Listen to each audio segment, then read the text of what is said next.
The Chennai shopping mall శ్రావణ సంబరం KG sale నక్షి జ్యువెలరీ మేళా ఫ్లాట్ 50% ఆఫ్. నమస్తే, నా పేరు doctor N Subrahmanyam, Ayurveda specialist, Amrutham ayurvedic hospital, Hyderabad. Infection చాలామంది అప్పుడప్పుడు జ్వరం వచ్చిందండి, జ్వరానికి గురవుతుంటారు, జలుబుకు గురవుతుంటారు, దగ్గు వస్తుంటుంది, బాడీ పెయిన్స్ వచ్చేస్తుంటాయి.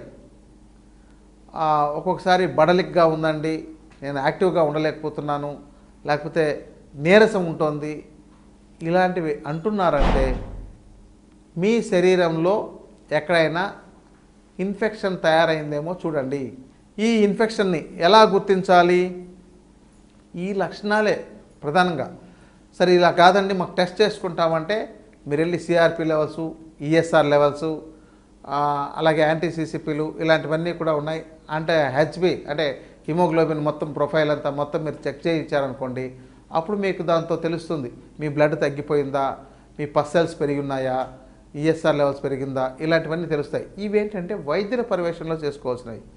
ఇంకా మీరు గుర్తించాలంటే చాలామందికి బాడీలో వాళ్ళకి ఇన్ఫెక్షన్ ఉంది అని అంటే ఈ కొన్ని భాగాలు నల్లబడిపోతుంటాయి. అంటే ఎక్కడంటే చూడండి, ఈ యొక్క వేలి, ఈ మడమలు, అంటే దీన్ని ఏమంటారు, ఈ జాయింట్స్లో ఇక్కడ కానీ ఈ జాయింట్స్ కానీ ఇవన్నీ కూడా నల్లబడి ఉంటాయి.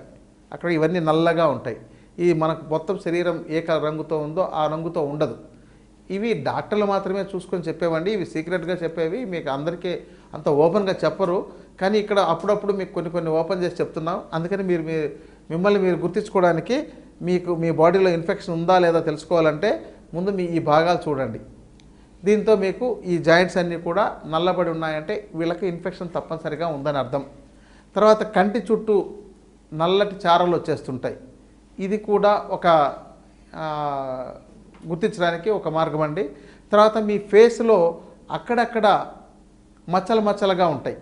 అంటే ఒక చోట శరీరం ఎప్పుడు అంటే మీ ఫేస్ అంతా ఒకే రంగు కాకుండా ఓ చోట నల్లగా, ఓ చోట తెల్లగా, ఓ చోట ప్యాచెస్ లాగా ఇలా ఉంటుంది. తర్వాత ఇలాగే మీ కాలి వేళ్ళు కూడా ఉంటాయి. అంటే ఇవన్నీ ఈ జాయింట్స్ ఏవైతే చెప్పామో ఆ కింది మీ కాలి భాగంలో కూడా ఈ యొక్క నల్లదనం ఉంటుంది. తర్వాత మీ గోర్లను చూసి మీ యొక్క ఆరోగ్యాన్ని చెప్పేయచ్చు.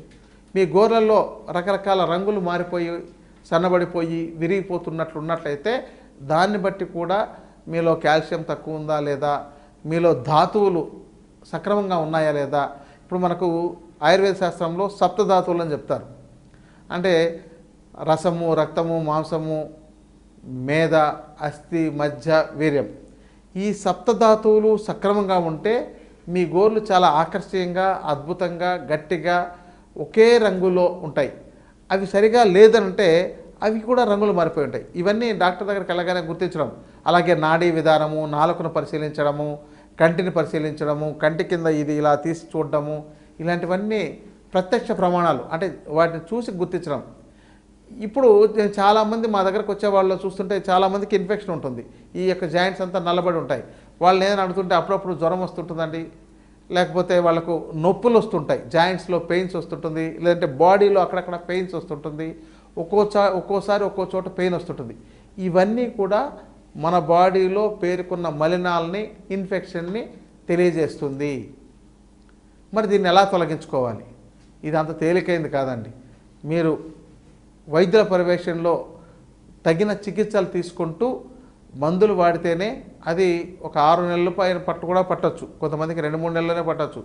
కొంతమందికి పిల్లల్లోనే ఉంటుంది ఈ సమస్యలు.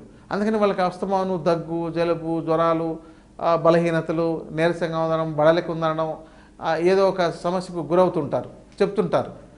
ఇది మన వాళ్ళకి సామెత ఒకటి వచ్చేసింది, మనిషికి రాకుండా మానికి వస్తుందా, ఇట్లాంటివన్నీ కూడా చెప్తుంటారు. ఇవి కాదండి. అసలు మీకు జ్వరము రాదు, దగ్గు రాదు, జలుబు రాదు ఎప్పుడు మీరు ఆరోగ్యకరంగా ఉన్నప్పుడు, మీరు సక్రమైన ఆహార విధానాన్ని, జీవన విధానాన్ని ఆచరిస్తున్నప్పుడు.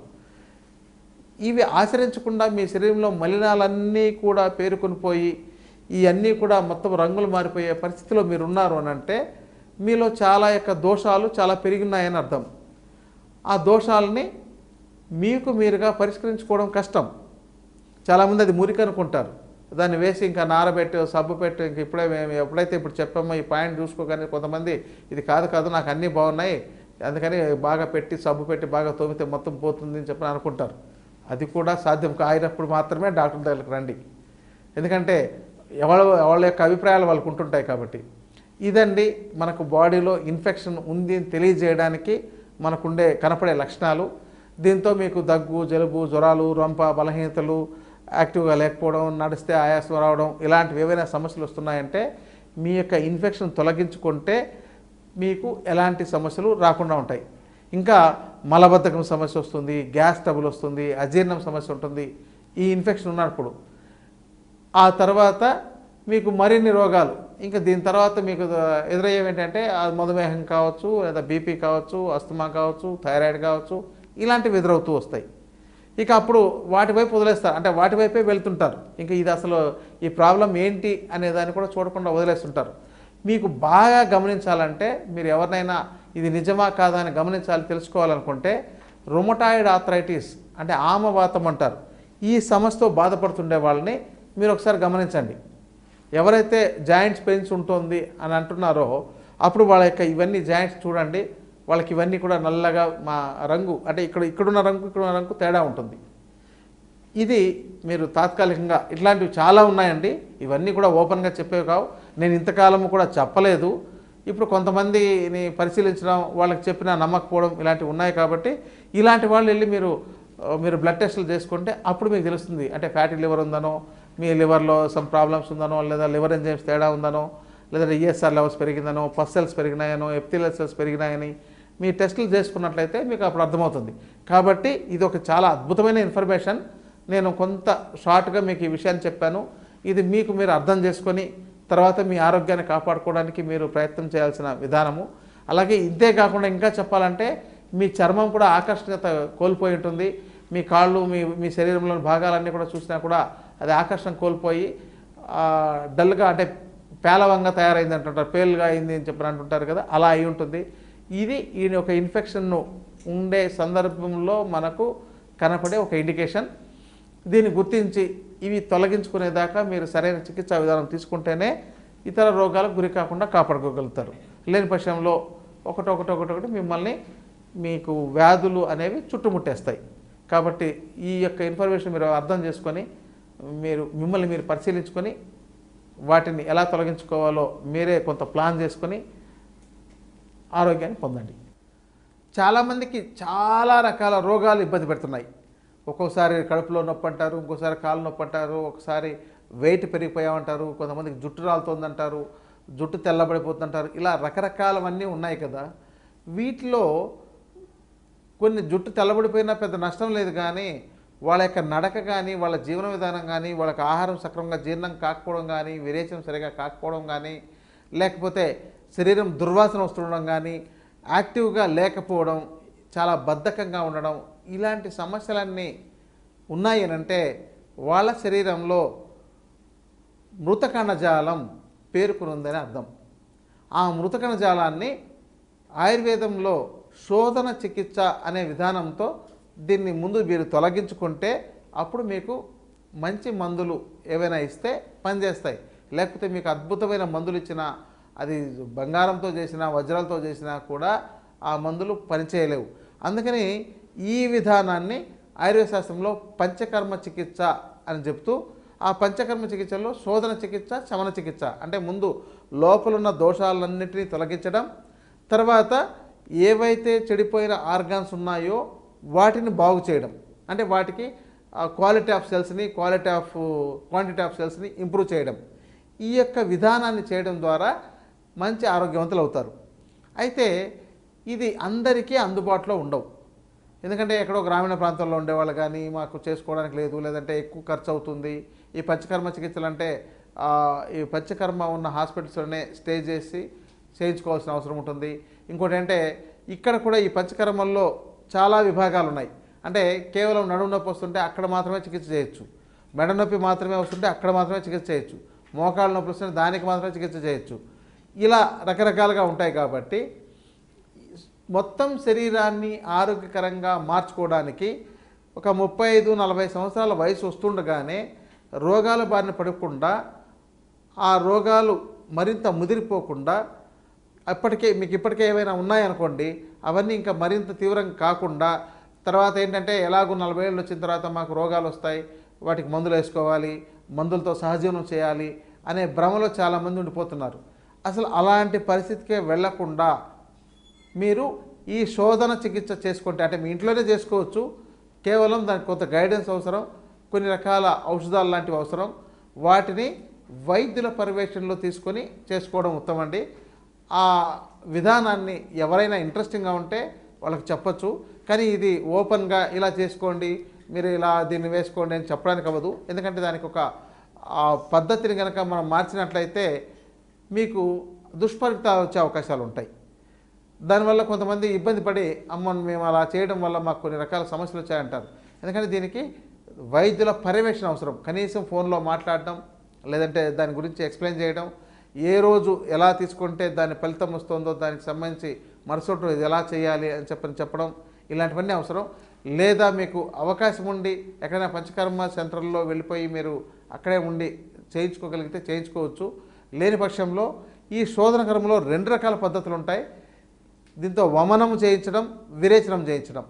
అంటే చెడు పదార్థాలన్నిటినీ మనకు అధోముఖంగా ఉండే వాటన్నిటినీ విరేచన రూపంలో, ఊర్ధ్వముఖంగా ఉండే వాటన్నిటినీ వమనం అంటే వాంతి రూపంలో ఆ చెడుని బయటికి పంపాలి. అంటే ఇది వాంతి చేయిస్తారా, విరేచనాలు చేయిస్తారా అంటే చాలామంది భయపడతారు. మీలో ఉండే చెడును మాత్రమే బయటికి పంపిస్తాం, మీలో ఉండే మంచినే చెయ్యం. అంటే ఇంకోటి ఏంటి, మనకి ఇలాంటి అనుభవాలు లేకపోవడం వల్ల మందులు మింగుతూ ఆ ఒక కలగూర గంపలాగా తయారు చేసుకుంటున్నారు. కానీ ఆ శరీరాన్ని శుద్ధిగా ఎలా ఉండాలో ఆ ఉంచుకోవాల్సిన విధానం ఆయుర్వేద శాస్త్రం ఎంత బాగా వర్ణించినా దీన్ని అర్థం చేసుకుని వాడుకునే వాళ్ళు చాలా తక్కువ మంది ఉంటున్నారు. కాబట్టి దీనికి ఒక సింపుల్ విధానాన్ని మేము తయారు చేశాం. ఈ యొక్క విధానంతో మీరు మీ ఇంట్లోనే ఉంటూ గైడెన్స్తో ఫోన్లో మాట్లాడుతూనో, లేకపోతే మా దగ్గర ఎప్పటికప్పుడు ఫోన్ చేసి ఈ శోధన చికిత్స ఎలా చేసుకోవాలి, దానికి ఏం చేయాలి అని చెప్పి తెలుసుకొని ఆ వమనం ద్వారా కానీ, అంటే ఇవి ఊర్ధ్వముఖంగా ఉండే వాటన్నిటిని మనం అలాగా అధోముఖంగా ఉండే వాటన్నిటిని విరేచనం రూపంలో మీరు చేసుకోవచ్చు. దీనికి తగిన గైడెన్స్ ఎవరికైనా కావాలంటే ఇది అసలైన చికిత్సా విధానం, ఒరిజినల్ చికిత్సా విధానం. అంటే మీరు అది వాడండి, ఈ కషాయం తాగండి, ఇవన్నీ కూడా ఒక చిట్కాలు లాంటివి. ఈ చిట్కాలు అనేది ఎవరైనా చెప్తారు, మీ ఇంట్లో మీ బామ్మలు చెప్తారు, ఇంట్లో ఉండే పెద్దవాళ్ళు చెప్తారు, మీ ఊళ్ళో ఉండే పెద్దలు చెప్తారు, లేకపోతే ఎక్కడో ఉండే చిన్నపాటి ఈ గృహ వైద్యాలు, నాటు వైద్యాలు చేసే వాళ్ళందరూ కూడా చెప్పగలుగుతారు. ఇవన్నీ కూడా తాత్కాలిక ఉపశమనాన్ని ఇస్తాయి. మీ శరీరాన్ని ఎప్పుడు ఆరోగ్యకరంగా కాపాడుకోవాలంటే మీరు ఈ వమనాలు, విరేచన చికిత్సలు కొందరి వైద్యుల పర్యవేక్షణలో కానీ, గైడెన్స్తో కానీ మీరు ఆచరించడం ద్వారా అసలు మీరు అనారోగ్యం పాలిట పడకుండా, అసలు అనారోగ్య బారిన పడకుండా కాపాడుకోవచ్చు. ఇది మనకు ఆయుర్వేద శాస్త్రం అందించిన ఒక అద్భుతమైన వరం లాంటిది. ఇంకొకటి ఏంటంటే ఇది ప్రతి సంవత్సరం చేసుకోవచ్చు. మొదటిసారి కొంత ఇబ్బందిగా అనిపించవచ్చు, కానీ తర్వాత అదేదో చికిత్స బాగుందండి మేము మళ్ళీ చేయించుకుంటామని చెప్పని చాలామంది అడిగి చేయించుకుంటున్నారు.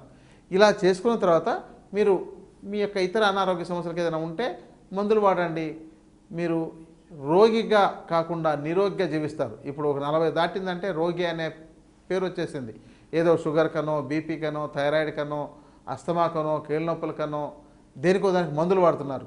అసలు ఇలాంటి మందుల జోలికి వెళ్లకుండా మీరు కాపాడుకునే ఒక మంచి విజ్ఞానం ఈ శోధన చికిత్స. ఈ శోధన చికిత్సకు సంబంధించిన మీకు ఏదైనా అనుమానాలు ఉన్నట్లయితే మాకు తెలియజేసినట్లయితే వాటికి సంబంధించిన వివరాలు అందిస్తాం. ఇంకొకటి ఏంటంటే వీటిని మీరు ఒక రకరకాల అభిప్రాయాలు పెట్టుకోకుండా సరైన వైద్యుల పర్యవేక్షణలో దానికి సంబంధించిన వివరణ తీసుకోండి. దాని మీద అపోహలు పెంచుకోకండి, భ్రమలు పెంచుకోకండి. మీకు ఒక మంచి ఆరోగ్యాన్ని ఇవ్వగలిగే ఒక అద్భుతమైన చికిత్సా విధానం శోధన చికిత్స. దీన్ని ఆయుర్వేద చికిత్సా పద్ధతిలో చేయించుకోవడం ద్వారా రోగగ్రస్తులు కాకుండా కాపాడుకోవచ్చు. ఇతర వివరాలకు కామెంట్స్ రూపంలో కానీ తెలియజేసిన ఫోన్ నంబర్లో మీరు సంప్రదించండి. నమస్కారం.